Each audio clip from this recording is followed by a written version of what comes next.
আপনাদের সূরাতুর রহমান নিয়ে কিছু বলবো, এরপর সূরাতুল ওয়াকিয়াতে যাব। আসলে না, সূরাতুল ওয়াকিয়া দিয়েই শুরু করি। সূরাতুল ওয়াকিয়াটি একটু বড় সূরা। এই সূরাটির শুরুতে আপনি দেখবেন জান্নাতে যাওয়া কিছু মানুষের কথা বলা আছে। আস-সাবিকুন আস-সাবিকুন উলাইকাল মুকাররাবুন ফি জান্নাতিন নাঈম সুল্লাতুম মিনাল আউয়ালিন ওয়া কলিলুম মিনাল আখিরিন। একদম সর্বপ্রথম সামনের ভিআইপি সিটে বসা লোক, যেগুলো জান্নাতে যাবে, যারা জান্নাতে যাবে, ওনারাই হলেন সূরাতুল ওয়াকিয়ার আলোচ্য মানুষগুলোর অন্যতম। আচ্ছা বলুন তো, এই সর্বপ্রথম অগ্রগামী কারা? কি না, নবীগণ ছাড়া অগ্রগামীগণ কারা? সাহাবা। হ্যাঁ, কিন্তু সেটা তাদের যুগের জন্য। আল্লাহ বলছেন ওয়া কলিলুম মিনাল আখিরিন। কেন জানেন? প্রত্যেক প্রজন্মেই তাদের নিজস্ব সাবিকুন আছে। প্রত্যেক প্রজন্মেই 2015 সালের নিজস্ব সাবিকুন আছে, 2025 সালেরও কিছু নিজস্ব সাবিকুন আছে, 2055 সালেও যদি আল্লাহ ততদিনে কিয়ামত না আনেন, তাহলে তখনও সে কালের সাবিকুন থাকবেন। বুঝতে পারছেন? এখনও শেষ না, কিন্তু প্রত্যেক জাতিরই নিজস্ব সাবিকুন থাকবেন। শুধু পার্থক্যটি হল প্রথম যুগের সাবিকুনদের অনুপাত শতকরা হার বেশি ছিল। আপনাদের এটা একটা উদাহরণ দিয়ে বুঝিয়ে দিচ্ছি। কল্পনা করুন 800 জন মানুষ একটি পরীক্ষা দেয়। যদি সাহাবীদের সময় ইমানের এই পরীক্ষা 800 জন মানুষ দেয়, তাহলে 750 জনই 90% বেশি নাম্বার পাবে। তো তারা হলেন গোল্ডেন এ প্লাস। কিন্তু প্রজন্ম যেতে যেতে তখনও মানুষ 90-এর বেশি পাবে, তবে শতকরা হার নেমে যাচ্ছে। ধরুন 800 হতে মাত্র 50 জন বা 800 জনে মাত্র 20 জন 90-এর বেশি পেয়েছে। বুঝতে পারছেন? তাই অকলিলুম মিনাল আখিরিন, আরও কম পরবর্তীদের মধ্যে। কম মানুষ না, কিন্তু শতকরা হার কম। সাহাবিগণের সময়ে এ প্লাসের হার বেশি, তাই সামগ্রিক গুণ অনেক অনেক বেশি। আমাদের প্রতিযোগিতা কম, তাই সামগ্রিক গুণ অনেক কম। তবে প্রতিযোগিতা প্রত্যেক প্রজন্মেই থাকে। তো যাই হোক, সূরাতুল ওয়াকিয়ার প্রথম বিষয় হল আস-সাবিকুন। এই সূরার দ্বিতীয় বিষয় হল আসহাবুল ইয়ামিন। মা আসহাবুল ইয়ামিন ফাসহাবুল মাইমানাতি মা আসহাবুল মাইমানা। ডান পাশের মানুষজন। আর সাবিকুনদের সাথে ডান পাশের মানুষজনের পার্থক্য কি? সাবিকুনদের বলতে পারবেন সংরক্ষিত, এক্সক্লুসিভ। আর ডান পাশের যেই মানুষজন হলেন বাকি আমরা সকলে, জান্নাতের ইকোনমি ক্লাস। আল্লাহ আমাদের সাবিকুনদের অন্তর্ভুক্ত করে দিন। কিন্তু অন্তত পক্ষে ডান পাশের মানুষজন থাকা মানে তারা জাহান্নামে যাবে না, এরা যাবে জান্নাতে। এরা হলেন দ্বিতীয় বিষয়। ঠিক আছে? এখন অন্যদিকে কারা আছে? ডান পাশে মানুষ আছে, আবার বাম পাশেও মানুষ আছে। এরপর আল্লাহ বাম পাশের মানুষদের নিয়ে বলছেন 3 ধরনের মানুষ এখন পর্যন্ত। প্রথমে অভিজাত শ্রেণী, এরপর ডান পাশের মানুষ, এরপর বাম পাশের মানুষ, তাই না? এরপর চতুর্থ বিষয়, আল্লাহ কিছু প্রশ্ন করেছেন। আফারাআইতুম মা তুমনুন, আফারাআইতুম মা তাহরুসুন, আফারাআইতুমুল মা আল্লাযী তাশরাবুন, আফারাআইতুমুন নার আল্লাতী তুরুন।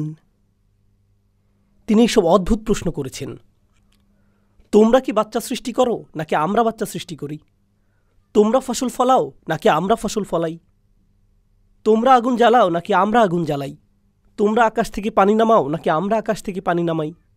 মানে আল্লাহ মানুষকে আল্লাহ যা সৃষ্টি করেন সেই বিষয়ে চিন্তা করতে বলছেন। মানে আল্লাহ যে সৃষ্টি করেন তা, তোমরা কিছুই সৃষ্টি করো না, আল্লাহই সব কিছু সৃষ্টি করেন, তোমাদের কোনো সৃষ্টিশীলতা নেই। এই যে আল্লাহর সৃষ্টিকে চতুর্থ প্রকার বিষয় হিসেবে বলা হচ্ছে 4টি। এখন পর্যন্ত কতগুলো বিষয় আমাকে ক্রমানুসারে বলতে পারবেন? দেখে তো আপনারা এখনো বেঁচে আছেন। প্রথমটি কি ছিল? সাবিকুন, ঠিক। দ্বিতীয়টি আসহাবুল ইয়ামিন। তৃতীয় নম্বর কি? বাম পাশের মানুষজন।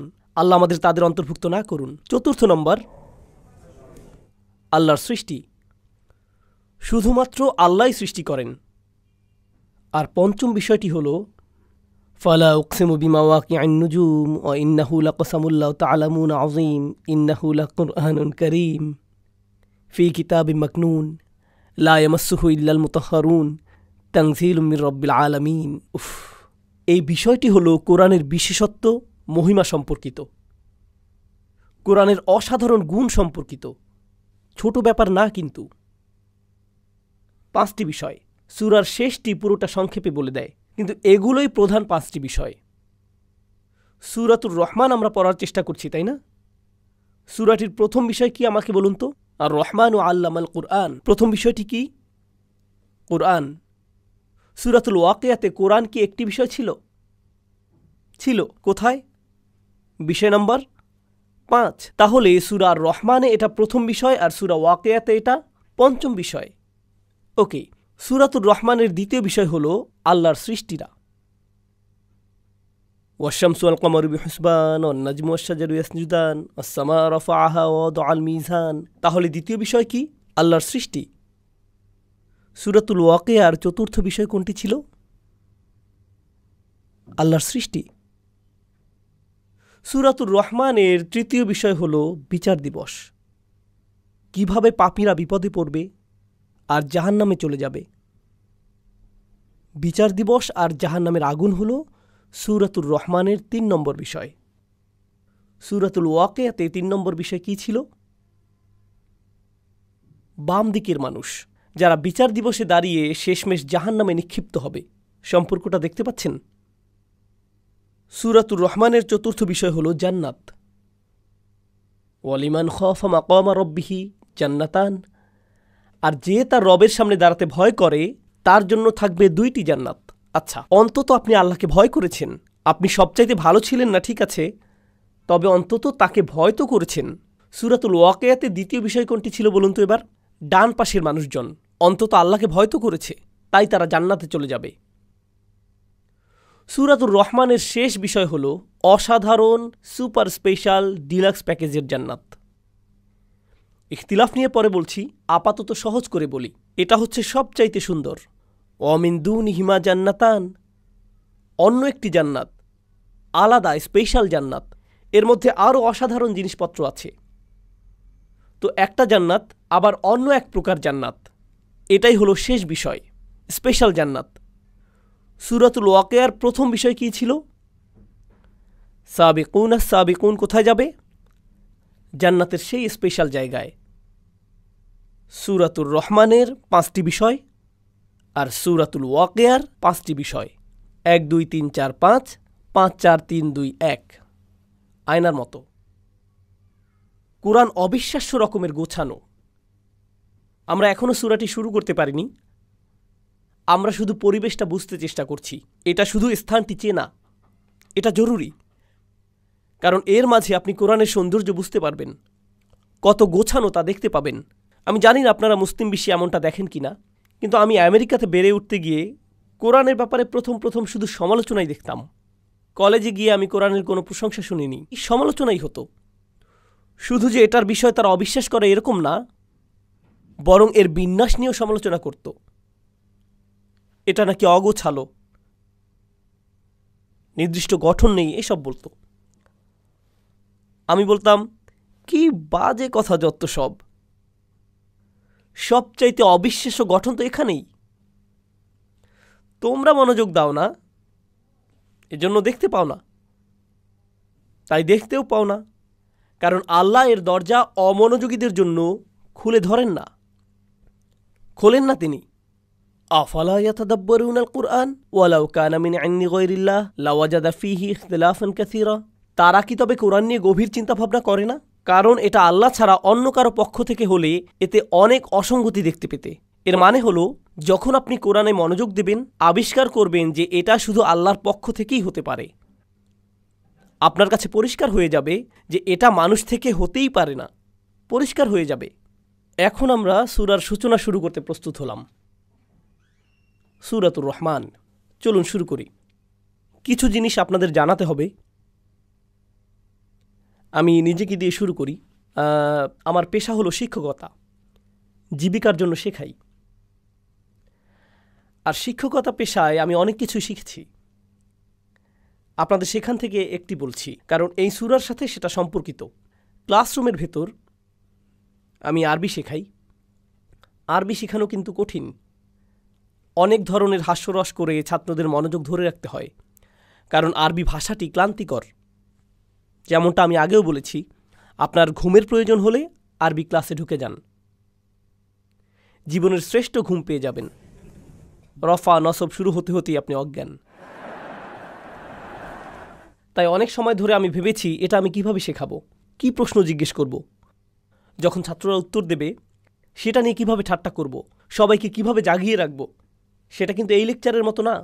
এই লেকচারে আপনাদের আমি শেখাচ্ছি না, কিছু প্রশ্ন করছি আপনাদের, তবে আপনাদের জেকে ধরছি না, আপনাদের নামও জানি না, আর ভুল উত্তর দিলে আপনাদেরকে মুরগিও বানাচ্ছি না। এখানে সেটা করছি না আমি। কিন্তু আমার ক্লাসরুমে যখন পড়াই সেই ছাত্ররা কান্না করে দেয়। তারা কিন্তু ঈমান বেড়ে গেছে তাই কাঁদছে না, কান্নার অন্য কারণ আমি দেই তাই কান্না করে। শিক্ষক হিসাবে সেটাই করি, সেটা ভিন্ন জিনিস। কারণ শিক্ষকতা অনেক কাজ করতে হয়, আপনার ব্যাখ্যা করতে হয়, ছাত্রদের পুনরাবৃত্তি করাতে হয়, এরপর ছাত্রদের বিভিন্ন প্রশ্নের উত্তর দেওয়াতে হয় যেন জানতে পারেন যে তারা বুঝছে কি না। আপনি শুধু তাদের পুনরাবৃত্তি চান না, আপনি চান যেন তারা বুঝে, তাই না? এভাবে প্রশ্ন উত্তর আগে পিছে এদিক সেদিক করতে হয় না বোঝা পর্যন্ত। তো আমি অধ্যায়টা রেডি করলাম। আমি নিজের উপর বেশ খুশি, ভাবছি জীবনের সবচাইতে সুন্দরভাবে বোঝাবো আমি এবার। তো আমি ক্লাসে গেলাম, সবাইকে পড়ালাম, সেটা আমি খুব খুশি। সুন্দর উদাহরণ দিয়েছি, ছাত্রদের জিজ্ঞেস করেছি, সবাই বলল বুঝেছে। বুঝেছি, কি অসাধারণ। 1 ঘন্টা পর একজন ছাত্র হাত তুলল, উস্তাদ আমি বুঝিনি। আচ্ছা ওকে, কোনো সমস্যা নেই, তুমি বোঝুনি? কোন অংশটি বোঝুনি বলো তো? সে বলল কিছুই বুঝিনি। আপনি কি আবার সব কিছু বুঝিয়ে বলবেন? সব কিছু মানে কি? মানে সব কিছুই। আমি কিছুই বুঝতে পারিনি। এখন ক্লাসের বেশিরভাগ ছাত্র বিরক্ত হয়ে গেল। কিরকম গাধা সে, কি পরিমাণ গর্ধব! 1 ঘন্টা কিছুই বলল না, ঘন্টা শেষে বলছে আমি কিছুই বুঝিনি। তাই আমি বললাম তোমরা চিন্তা করো না, সমস্যা নেই, তার জন্য আমি আবারও বলবো। তোমাদেরও আরেকবার রিভিউ হয়ে গেল। আর এইবার আমি পুরো ক্লাসের দিকে মনোযোগ দেইনি। কার দিকে মনোযোগ আমার? সেই ছেলেটি। এই বুঝতে পেরেছ? হ্যাঁ, ঠিক ঠিক। আচ্ছা, 1 ঘন্টা পর সে আবার হাত তুলল, উস্তাদ বুঝিনি কিছুই। ওকে, ক্লাসের বাকিরা চলে যেতে পারো, আমি লাঞ্চ করতাম, সেটা বাদ দেই। তুমি আসো আমার কাছে, তোমাকে সরাসরি বুঝিয়ে দিচ্ছি, সেটাই মনে হয় ভালো হবে। আচ্ছা ওস্তাদ। তো আমি তাকে নিয়ে বসলাম, প্রত্যেকটি উদাহরণ ধরে ধরে বুঝালাম যেন বুঝতে পারে। সব শেষে সে আবার বলে, উস্তাদ আমি জানি না আপনি কেমন শিক্ষক, তবে আমি এখনও বুঝি না। না না না, এত সহজে ছাড়ার পাত্র না আমি। তুমি আমার বাসায় চলো, রাতের খাবার খেতে খেতে তোমাকে আরেকবার বোঝাবো। সে বাসায় আসলো, তাকে আবারও সব কিছু বোঝালাম। সব শেষে সে কি বলল? আমি বুঝিনি। আচ্ছা ঠিক আছে, একটা বুদ্ধি আছে। আমার বাসায় তোমার জন্য একটা ঘর করে দিচ্ছি, তুমি আমার বাসায় থাকো। প্রত্যেক দিন সকালে উঠে তোমাকে বোঝাবো এটা, ব্রাশ করতে করতে, যতদিন না এটা তোমার হচ্ছে। শিক্ষকরা কি এমন করে কখনো? না, আমিও এমন করি না। কিন্তু আপনি যদি আমার মতো পাকিস্তানের লোক হন, তবে 1 ঘন্টা বোঝানোর পর যদি ছাত্র হাত তুলে বলে আমি বুঝিনি কিছুই, তখন সুন্দর একটা শেখানোর পদ্ধতি আছে। এটাকে বলে বোর্ড অফ এডুকেশন। সেটা আসলেই একটা বোর্ড।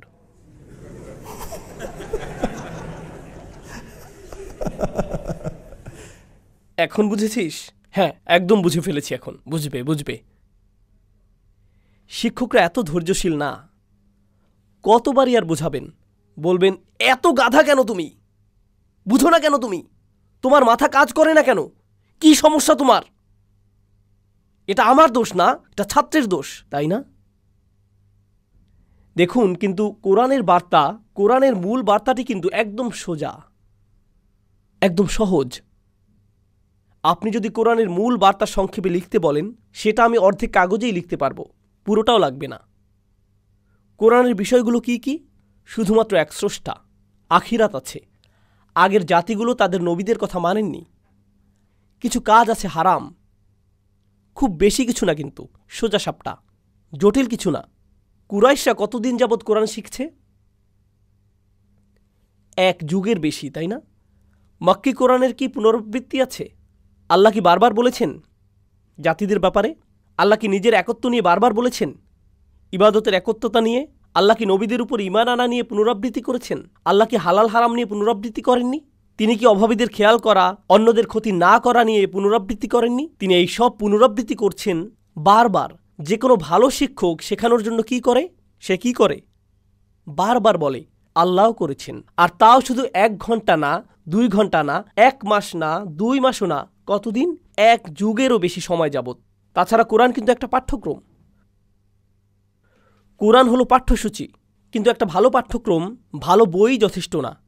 আপনার খুব ভালো একজন শিক্ষকও লাগবে। কখনো আপনার কাছে খুব ভালো একটা বই থাকলেও শিক্ষক হয় জঘন্য, তখন কেউ কিছুই শেখে না। তাই আল্লাহ শুধু শ্রেষ্ঠ বইটিই দেননি, তিনি বিশ্ব মানবতাকে সর্বশ্রেষ্ঠ কী দিয়েছেন? শিক্ষক। আর ভালো শিক্ষকের উচিত ছাত্রদের সাথে ধৈর্য ধরা। তারা না শুনলেও তিনি ধৈর্য ধরেন। তিনি কি ভালো শিক্ষক? যত্নশীল শিক্ষক তিনি? বলেন কি সাল্লাল্লাহু আলাইহি সাল্লাম। আর এই ছাত্ররা, কুরাইশরা, একদম সহজ জিনিস শুনেও বলে কিছুই বুঝিনি। তারপর তিনি আবারও ব্যাখ্যা করেন, ওয়াকাযালিকা নুসাররিফুল আয়াত, আমরা আয়াত বারবার বদলে দেই। এভাবে যদি না বুঝতে পারো তাহলে এভাবে বুঝবে, ওভাবে যদি না বুঝো তাহলে আসো ওইভাবে বোঝাই, এরপর ওইভাবে বোঝাই, তারপর সেইভাবে। ইয়াদরিবুল্লাহু আমসালা লিন্নাস, আল্লাহ প্রত্যেক মানুষের সহজতার জন্যে অনেক উদাহরণ দিয়েছেন, কারণ প্রত্যেক ছাত্র প্রত্যেক উদাহরণ হয়তো বুঝবে না। তাই আল্লাহ একটা উদাহরণ দেন, সেটা না বুঝলে কি করেন? আরেকটা দেন, এরপর আরেকটা, এরপর আরেকটা। জানেন, কোরআনের ভেতর আল্লাহ কোরআনকে তাসরিফুর রিয়াহ এর সাথে তুলনা করেন, বায়ু প্রবাহ। কারণ কিছু বায়ু হালকা, কিছু অনেক জোরে, কিছু বাতাস আসে উত্তর থেকে, কিছু দক্ষিণ থেকে, কিছু পূর্ব থেকে, কিছু পশ্চিম থেকে, কিছু ঠান্ডা আবার কিছুটা উষ্ণ। ঠিক কোরআনের আয়াতের মতো, কিছু আয়াত আপনাকে আনন্দ দেবে, কিছু ভয় দেখাবে, কিছু কষ্ট দেবে, কিছু আপনার প্রেরণা যোগাবে। কোনো আয়াত শেখাবে, কোনোটা অভয় দেবে, কোনোটা আবার শক্তি যোগাবে। বিভিন্ন রকমের বায়ু, ঠিক কোরআনের বিভিন্ন আয়াতের মতো প্রত্যেকটা উপায় গ্রহণ করা হয়েছে। তাছাড়া কিছু ছাত্র গর্দভ হয়, আমি জানি, মনোযোগই দেয় না। এরপর আরেক ধরনের ছাত্র আছে যারা বলে আমি বুঝি না, এরপর বুঝিয়ে বলার পর আবার বলে হ্যাঁ আমি বুঝিনি, আবার বোঝান, সে বলে এই দেখো আমি বুঝিনি। এরা কি ধরনের ছাত্র? এরা ঝামেলাকারী। সে শিক্ষককে নিয়ে মজা করছে, ক্লাসে মজা নিচ্ছে, ভাবছে এই সব কিছুই ঠাট্টার বিষয়, তাই না? একটা ছাত্র আছে, সে আসলেই বুঝেনি। আরেকটা ছাত্র অন্যদিকে, সে সব কিছু খুব ভালো বুঝেছে, এরপরেও কি বলে মজা নেয়? আমি বুঝিনি, কিছুই বুঝলাম না, আপনি খারাপ শিক্ষক। আর এই ধরনের ছাত্ররা যখন শিক্ষক বুদ্ধিমান হয়, যখন শিক্ষক চালাক হন, তিনি ঝামেলাকারীকে চিনে ফেলেন, বুঝে ফেলেন কখন ঝামেলা করছে। আর যখন সেসব করে তখন সেই ছাত্রের কি হয়? একে বলে মুরগি। কিছু শাস্তি দিতে হয়, ঠিক? প্রিন্সিপালের অফিসে যাও, স্কুল থেকে বেরিয়ে যাও। আল্লাহ কি জানেন কারা কোরআন নিয়ে ঠাট্টা করছে, কারা ঠাট্টা করছে? তিনি জানেন। আর তিনি তাদের কাছে কোরআন বারবার বারবার ব্যাখ্যা করছেন সর্বশ্রেষ্ঠ শিক্ষককে দিয়ে, 1 যুগেরও বেশি সময় যাবত। শিক্ষক হিসেবে তবে আল্লাহর কি রাগ করার অধিকার আছে? অবশ্যই আছে। সেই ছাত্রগুলো কি শাস্তি পাওয়ার যোগ্য? অবশ্যই। কিন্তু আল্লাহ কি শাস্তি দিচ্ছেন তাদের? না, কারণ আল্লাহ অন্য কোনো শিক্ষকের মতো নন। তিনি যে কোনো শিক্ষক নন, তিনি আর রহমান, আল্লামাল কুরআন। লাউ কানা দুনার রহমান, রহমান ছাড়া অন্য কেউ যদি হতো কোরআন শেখাচ্ছে, তাহলে বাঁচতে পারতো না। বরং আমি অনেক সময় বলি, অনেক সময় যখন এসব ক্লাসগুলো নেই, তখন অডিয়েন্সে বসা কেউ কেউ হাফেজও থাকেন, এমন শিক্ষকও থাকেন যারা বাচ্চাদের কোরআন হিফজ করান। আর হিফজ মাদ্রাসাগুলো, তাহফিজের মাদ্রাসাগুলোর ছাত্ররা তাদের শিক্ষকদের ভয়ে কাতর। তারা যদি সঠিকভাবে সবক দিতে না পারে, 1টা 2টা বা 3টা ভুল যদি করে, তবে উস্তাদের হাতে পাইপ আছে, চাবির চেইন আছে। বাচ্চার চেহারায় এভাবে চাবি লেগে থাকে। তাই তারা যখন কোরআন শেখার চিন্তা করে তখন ভাবে দয়ামায়াহীন কিছু একটা, এটা কি দুঃখজনক না? কারণ আল্লাহ স্বয়ং বলছেন, যখন কোরআন শেখানো হয়, কে শেখায়? তিনি কিন্তু বলেননি আল জাব্বার আল্লামাল কুরআন, তিনি বলছেন আর রহমান আল্লামাল কুরআন। আমরাই যখন কোরআন শেখাই, তখন আমি শুধু রসুলুল্লাহ সাল্লাল্লাহু আলাইহি সাল্লামের সুন্নাহ পরিপূর্ণ করছি না, বরং আমরা স্বয়ং আল্লাহর সুন্নাহ পূরণ করছি। আল্লাহ নিজেই কোরআন শিখিয়েছেন, আমাদেরকে সেটাই নকল করতে হবে। যেমন রসুলের সুন্নাহ নকল করতে হবে সাল্লাল্লাহু আলাইহি সাল্লাম, আল্লাহর সুন্নাহও আমাদের মানতে হবে। যখন কোরআন শেখাবো, আরও বেশি দয়াবান হতে হবে। বুঝতে পারছেন? আমাদেরকে আরও দয়া দেখাতে হবে। আল্লাহ যদি কুরাইশদের প্রতি দয়া দেখাতে পারেন, তবে আপনি ছোট বাচ্চাদের সাথেও সেটা পারবেন। সেটা আরও সহজ। এগুলো আল্লাহর কিতাব থেকে শিখতে হবে। খুবই দুঃখজনক বিষয় যে একটি বাচ্চা তার উস্তাদের কাছে কোরআন পড়তে ভয় পাবে। এটা ভালো ব্যাপার না। আমি নিজে কোরআনের হাফিজ দেখেছি, 18-19 বছর বয়সী, কখনোই মসজিদে যায় না, কখনোই মসজিদে যায় না। জিজ্ঞেস করলাম, কেন মসজিদে যাও না? কারণ আমার উস্তাদ আমাকে মসজিদে মারতেন। আমি যখন মসজিদে যাই আর শুনি আল্লাহু আকবার, আমার সেই মারগুলো মনে পড়ে যায়, মানসিক সমস্যা শুরু হয়ে যায়, সাইকিয়াট্রিস্ট দেখাতে হয়। মসজিদে গেলে আমার সাইকোলজিক্যাল ট্রমা হয়, তাই মসজিদে আমি যেতে পারবো না। সুবহানাল্লাহ। এমনটাই করেছি আমরা আমাদের বাচ্চাদের সাথে দিন শেখানোর নামে। আমি জানি না এটা কোন দিন, তবে সেটা ইসলাম নয়। আমি জানি না তাদের কি শিখিয়েছেন, তবে কোরআন তাদেরকে শেখাননি। এভাবে কোরআন শেখায় না। কোরআন ভালোবাসা দিয়ে শেখাতে হয়। যেমনটা আমি বললাম, যদি আল্লাহ কুরাইশদের ভালোবেসে শেখাতে পারেন, যদি কুরাইশদের দয়া দেখাতে পারেন, তাহলে আমাদের আবার ভাবতে হবে আমরা মুসলিমদেরই ভালোবেসে শিখাই না। সুবহানাল্লাহ। আচ্ছা, এরপর কি আছে দেখি। ভূমিকা এখনো শেষ হয়নি। ভূমিকা নিয়ে অনেক কথা বলার আছে। আর রহমান অর্থ কি কেউ জানেন? কি? মার্সিফুল। আমি জানি ইংলিশ অনেকেরই প্রথম ভাষা নয়, তবু আপনারা ইংরেজি সম্পর্কে জানেন। মাশাআল্লাহ, এখানে সবারই ইংরেজিতে দক্ষতা অনেক বেশি। আপনাদেরকে মার্সি বা দয়া শব্দের সমস্যাটি জানাচ্ছি। যখন রহমা অনুবাদ করি মার্সি বা দয়া হিসেবে, এখানে একটু সমস্যা আছে, আপনাদের বুঝিয়ে বলছি। যখন আমরা দয়ার কথা বলি, তখন তা বলতে ছেড়ে দেয়া বোঝাই। উদাহরণস্বরূপ, সৈন্যরা পুরো গ্রাম ধ্বংস করে দিল, কোনো দয়া তারা দেখায়নি। এর মানে তারা কাউকেই ছাড়েনি। পুলিশ অফিসার আমাকে ফাইন করল, কোনো দয়া দেখায়নি। আমি বিচারকের কাছে দয়া ভিক্ষা চাইলাম। আমি আমার শিক্ষকের কাছে দয়া ভিক্ষা চাইলাম। আমি প্লেট ভাঙার পর আম্মার কাছে দয়া ভিক্ষা চাইলাম। দয়া ভিক্ষা চাওয়া মানে আমাকে শাস্তি দেবেন না বলা। বুঝতে পারছেন? বাংলা ভাষায় যখন দয়া শব্দটি ব্যবহার হয়, তখন শাস্তির কথাই মাথায় আসে, তখন শাস্তির চিন্তাই মাথায় আসে, যে সেই শাস্তি থেকে মুক্তি হলো। অর্থাৎ আপনার অবচেতনভাবেই শাস্তির কথা চলে আসে, অর্থাৎ আপনার মনে অবচেতনভাবেই শাস্তির কথা চলে আসে। সেই শাস্তি থেকে মুক্তি পাওয়াটাই দয়া। এখন এখানে কয়জন আছেন টেক ইন্ডাস্ট্রিতে, টেকনোলজি ইন্ডাস্ট্রি, প্রোগ্রামার? আচ্ছা, আপনারা ডিফল্ট বিষয়টা তো বোঝেন। দয়া শব্দের ডিফল্ট পজিশন হলো শাস্তি, কিন্তু রহমা শব্দে শাস্তির কোনো বিষয়ই নেই। আপনাকে শাস্তি থেকে মুক্তি দেওয়া হচ্ছে না এখানে যখন রহমা উচ্চারণ করেন, এটা আসেই না একদম। এটাই হলো রহমার বদলে দয়া শব্দ ব্যবহারের সমস্যা। তাহলে রহমা শব্দটি কোত্থেকে আসে? এটা আসে রাহম শব্দ থেকে, যার প্রকৃত অর্থ হলো মায়ের পেট, গর্ভ। রহম হলো মায়ের গর্ভ। যখন অন্তঃসত্ত্বা কোনো মহিলার কথা চিন্তা করেন, তার পেটে একটি বাচ্চা চিন্তা করেন, শাস্তির কথা মনে হয়? তাহলে বলুন তো, কী চিন্তা করেন? একজন মহিলা, তার পেটে একটি বাচ্চা, হয়তো 3 মাসের অন্তঃসত্ত্বা বা 5 মাস, 6 মাস, হয়তো পেটের ভেতর বাচ্চাটির লাথি মারার বয়স হয়েছে। যেমন আমার মা বলেছিলেন, আমি নাকি এমন করতাম। আমি মনে হয় টায়ার্ড হয়ে হাত পা বেশি ছোড়াছুড়ি করতাম পেটের ভেতর মধ্যরাতে। তো ভালো, মা তার বাচ্চার ব্যাপারে কি অনুভব করে? সে এখনও বাচ্চাটি দেখেনি, এখনও দেখেনি নিজের সন্তানকে। তার অনুভূতি কি? ভালোবাসা। প্রথম যে শব্দটি মাথায় আসে সেটা কি? ভালোবাসা। দ্বিতীয় যে শব্দটি মনে আসে তা হলো সুরক্ষা।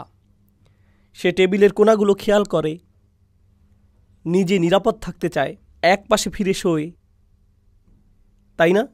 দেখে শুনে খাওয়া দাওয়া করে, সর্বক্ষণ পেটের বাচ্চাকে আদর করে।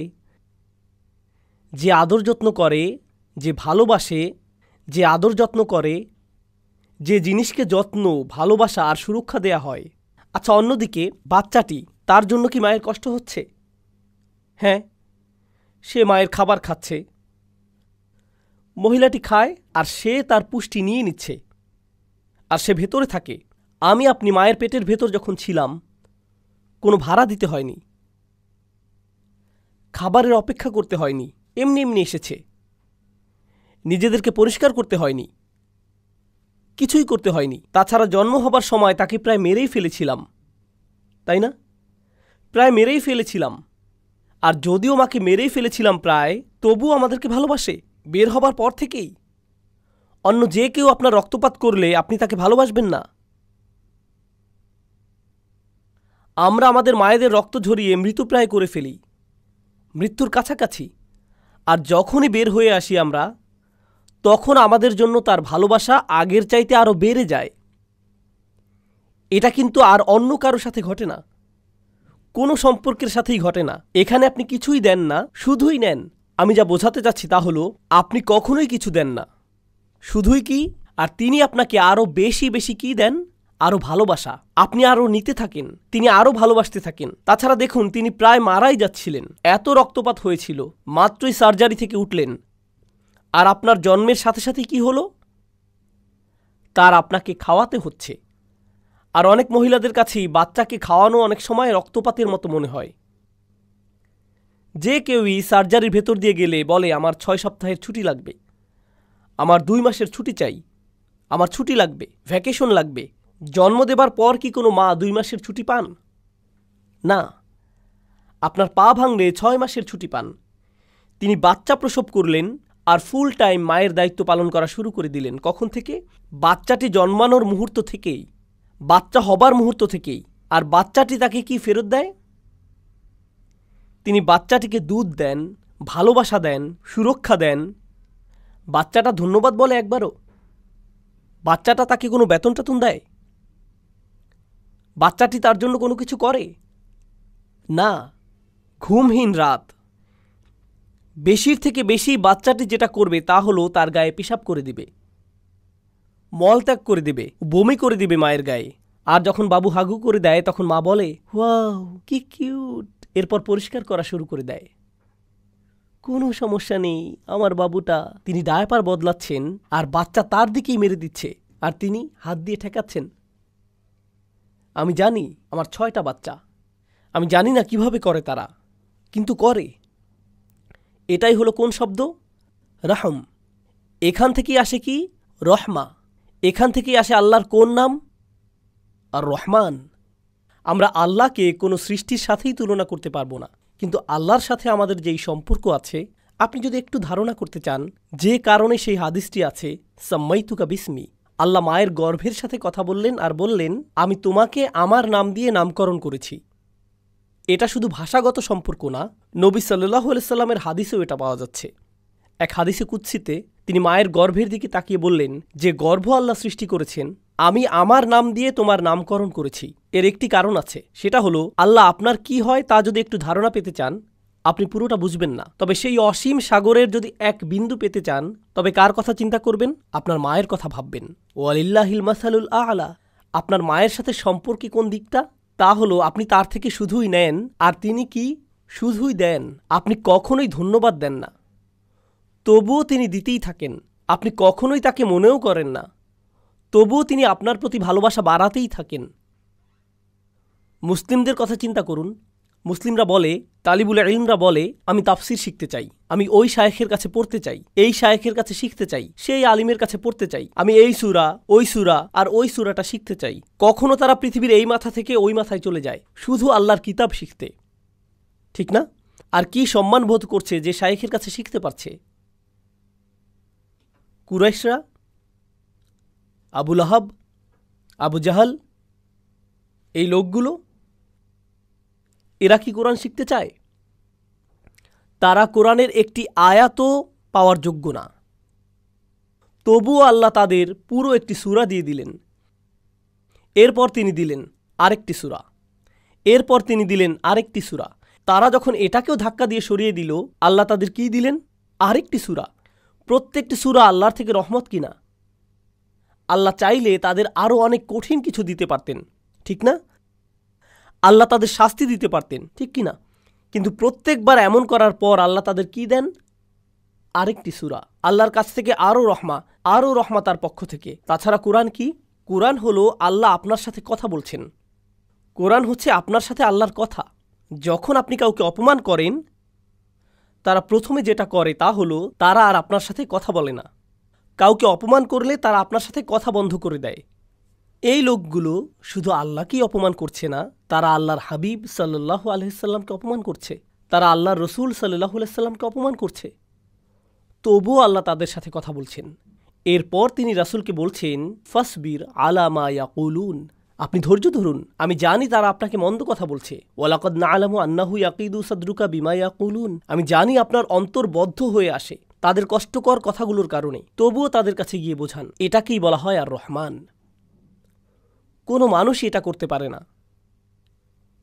আমি আপনাদের জানি না, মুসলিম হিসেবে আমি আপনাদেরকে ভালোবাসি, কিন্তু কেউ যদি আমাকে এসে বলেন আপনি হচ্ছেন একটা শয়তান, আপনি খারাপ, মানুষকে বিভ্রান্ত করছেন, আপনি কাফির, আপনি এটা, আপনি ওটা, অনেক গালমন্দ করলেন, এরপর আমার মাকে নিয়ে কথা বললেন, আমার বাবাকে নিয়ে কথা শোনালেন, আমার স্ত্রীকে নিয়ে মন্দ কথা বললেন, আমার মেয়েদেরকে নিয়ে খারাপ কথা বললেন, আমার বোনকে নিয়েও, আমি কিন্তু আংশিক পাঠান, তাই সাবধান।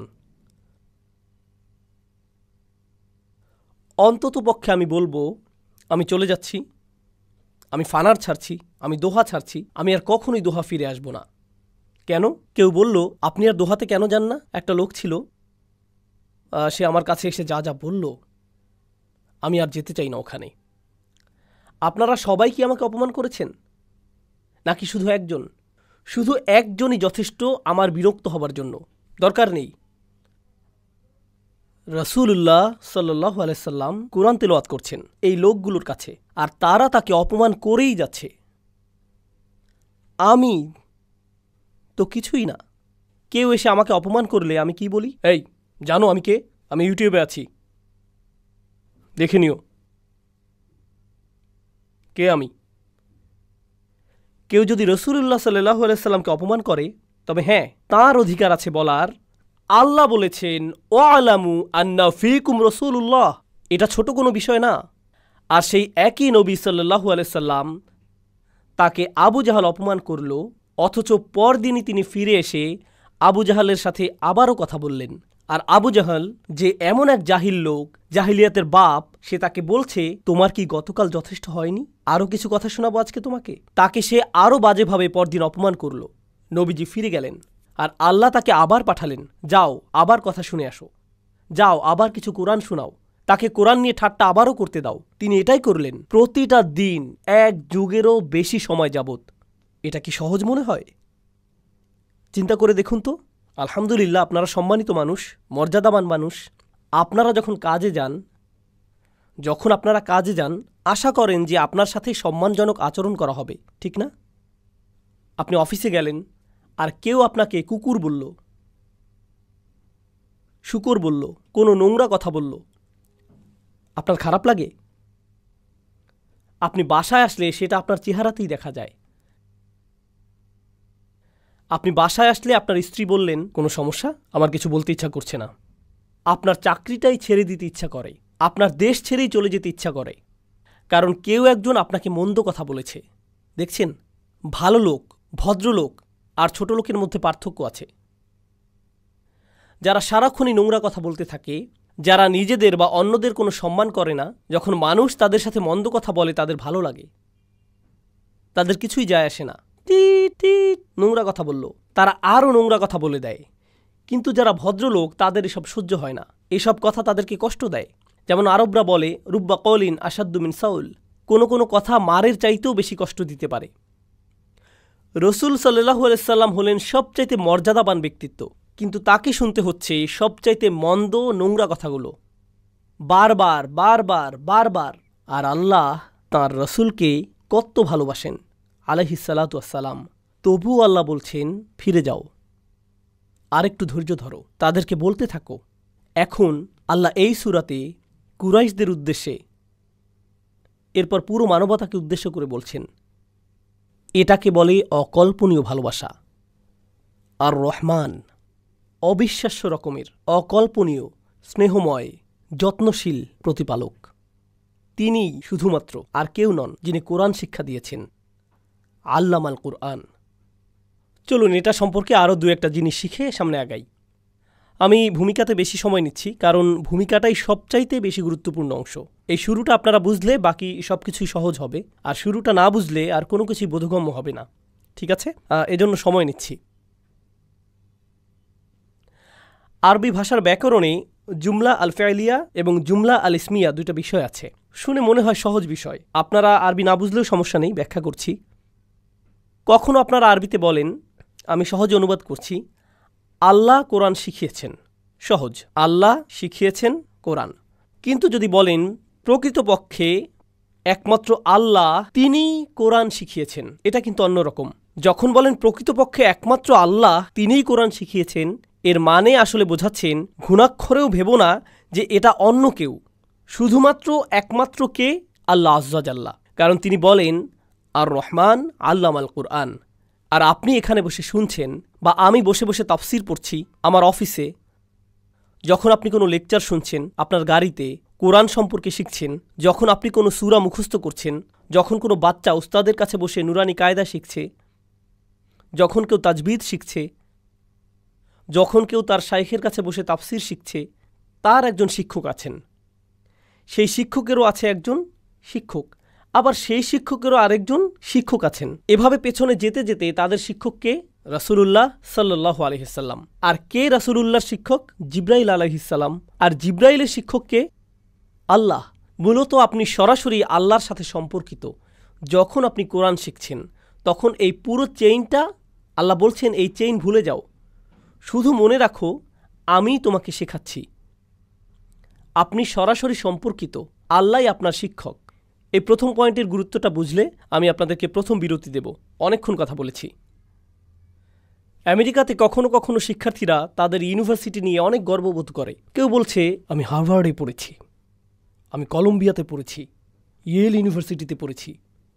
ইসলামিক স্টাডিজে কেউ বলে আমি পড়েছি উম্মুল কোরাতে, আমি জামিয়া ইসলামিয়া মদিনাতে পড়েছি, আজহারে পড়েছি, আমি এই মাদ্রাসায় পড়েছি, ওই মাদ্রাসায় পড়েছি, আমি অমুক শাইখের কাছে পড়েছি, আমি অমুক কারির কাছে যা পেয়েছি।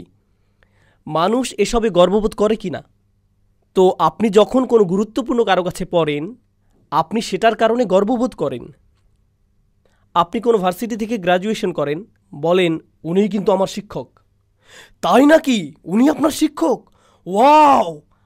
আপনি শাইখ অসামের কাছে পড়েছেন, তার মানে আপনিও নিশ্চয়ই অসাম।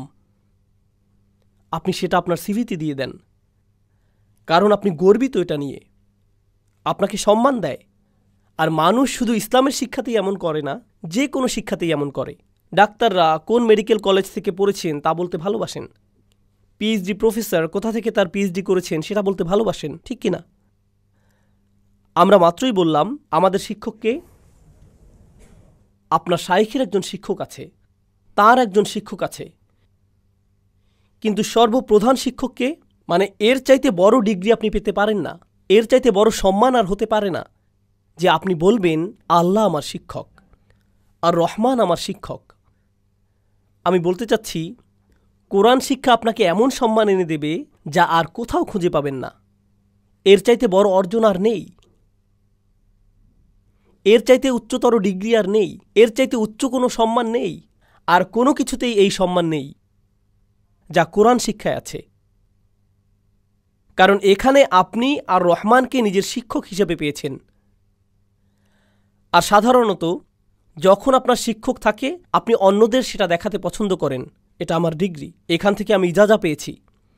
কিন্তু যখন আর রহমানকে শিক্ষক হিসেবে পান, আর সেটা কাউকে দেখানোতে কিছু যায় আসে না, এটা এতই একান্ত যে নিজের কাছেই রেখে দেন। আর রহমান আমার শিক্ষক, আপনার অন্য কারো থেকে সম্মান নেবার প্রয়োজন নেই। কারণ কে আপনাকে সম্মান দিচ্ছেন? আর রহমান। কারণ তিনি আপনাকে নিজের স্কুলে অ্যাডমিট করেছেন, আপনি ভর্তি হতে পেরেছেন, আপনি তার সাথেই সরাসরি সংযুক্ত, সেটাই আপনার জন্য যথেষ্ট। আপনার আর তার মাঝে একটি গোপন জিনিস। সুবহানাল্লাহ। মানুষ এই পৃথিবীতে সম্মানের পেছনে ছুটছে, মানুষ সম্মানের পেছনে ছুটছে। তারা মনে করে তাদের সম্মান আসবে টাকা থেকে, কেউ ভাবে সম্মান আসবে তাদের গাড়ি থেকে। আরব দেশে এমনটা না। আবার না, দাঁড়ান, অনেকে ভাবে তাদের কাপড়ের ব্র্যান্ড থেকে সম্মান আসবে, কিংবা হাতের ঘড়ি, এসব থেকে নাকি সম্মান আসবে। অনেকে ভাবে তাদের সাথে কাদের কাদের যোগাযোগ আছে তা থেকে সম্মান আসবে। আমি তাকে চিনি। অনেকে ভাবে কার সাথে সেলফি তুলেছে সেটা দিয়ে সম্মান আসবে, মনে করে এসব থেকে সম্মান আসবে। মর্যাদা মর্যাদা তখনই আসবে যখন আল্লাহকে নিজের শিক্ষক করে নেবেন। আল্লাহ আপনাকে সম্মান দিবেন, আর যখন আল্লাহ আপনাকে সম্মান দেন তখন আল্লাহর সৃষ্টিও সেটাই করে। আপনাকে তাদের কাছে গিয়ে সম্মান অর্জন করতে হবে না, তারা এমনিতেই দেবে, কারণ আপনি সম্ভাব্য সবচাইতে সম্মানিত স্থানেই আছেন। আপনাকে মানুষের সম্মানের আশায় ছুটোছুটি করতে হবে না, এমন করতে হবে না। আপনাকে শুধু আল্লাহর দেয়া সম্মানটাই অর্জন করতে হবে।